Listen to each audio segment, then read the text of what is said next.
So as part of our continuing Why Get Outdoors programming, which is a collaboration between the Duluth area YMCA, the Gary New Duluth Rec Center, and Stowe Elementary School, we are gardening today.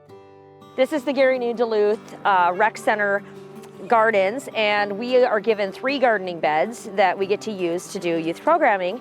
This space was put in 2018. It's part of an initiative with Farm to School. Research shows that when students are involved with growing their own food, they're more likely to eat and enjoy a lot more fruits and vegetables.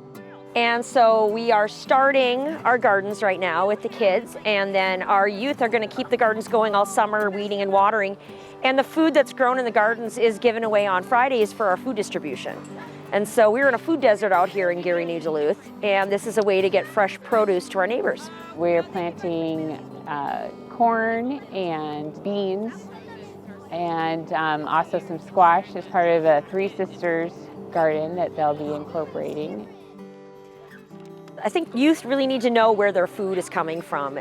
It gives them an opportunity to try things and see where things come from and ask those questions and learn how something starts so tiny as a seed and grows into so much bigger.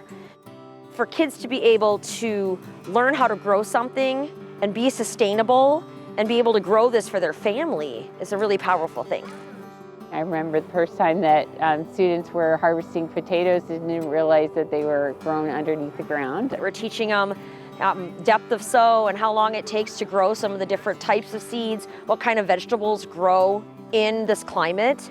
And so it's also an opportunity for us to work with the Farm to School coordinator, Renee Williamson, and partner with some of the professionals in Duluth that just have a passion for this.